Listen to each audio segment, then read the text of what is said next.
Hello दोस्तों, आज हम निकल चले हैं रिक्शा में सवार होकर बेगम का मकबरा देखने के लिए। लेकिन रास्ते में पानी इतना था, अगर पहिया स्लिप हो जाए तो खुद का ही मकबरा बन जाए। बेगम यहाँ आराम कर रही है और हम यहाँ वॉकिंग टूर कर रहे हैं। दरवाजे पर पहुंचे तो भाई लेकर आ गए हमारे लिए बिरयानी और हमने खाई बिरयानी और आगे बढ़े तो हमें दिखी मछली जल की रानी। दोस्तों, मछली के साथ जो फूलों की कलाकृति थी ये देखते ही बनती थी। ऐसा लगता है जैसे नवाब साहब को फूलों से बहुत प्यार रहा होगा। मेन गेट के बगल में इस तरह का गेट दिखाई देगा, इसका भी बड़ा प्यारा व्यू है। दोस्तों आइए अब आगे चलते हैं, आपको दिखाते हैं दूसरे गेट का नजारा। दूसरे दरवाजे की बगल की दीवारों पर जो नक्काशी थी वो देखते ही बनती थी। देखिए कितनी बारीक नक्काशी है। ये देखिए कितना ऊंचा दरवाजा है, ऐसा लगता है जैसे अली बाबा चालीस चोर की हवेली का दरवाजा हो। दरवाजे से अंदर जैसे ही दाखिल हुए तो हमें मकबरे की चौकीदारी करता हुआ ये चौकीदार दिखाई दिया। ये मटक मटक कर तो ऐसे चल रहा था जैसे कोई आइटम गर्ल हो। हमने भी इसने कहा कि एक सेल्फी हो जाए, तो हमने भी कहा चलो एक सेल्फी हो ही जाए। उसके बाद जब हमने अपने कैमरे का मुंह दूसरी ओर घुमाया तो हम उसकी हरियाली को देखकर हैरान थे।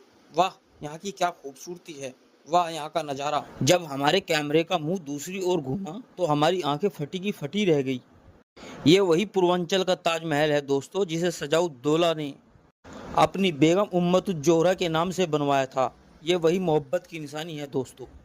सजाउद्दौला की बेगम उम्मतुज-जोहरा की कब्र इसी मकबरे के अंदर है दोस्तों। बेगम इसी मकबरे के अंदर आराम फरमा रही है और ये इमारत चीख चीख कर कह रही है, हाँ मैं ही मोहब्बत की निशानी बेगम का मकबरा हूँ, मैं ही पूर्वांचल का ताजमहल हूँ।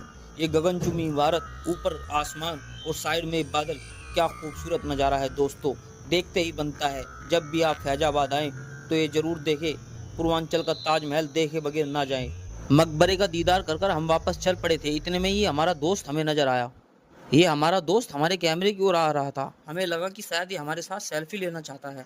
हमने कहा क्यों ना इसके साथ एक सेल्फी हो ही जाए।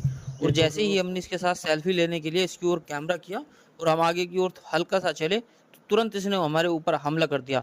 दोस्तों कमेंट में ज़रूर बताना इस पक्षी का क्या नाम है।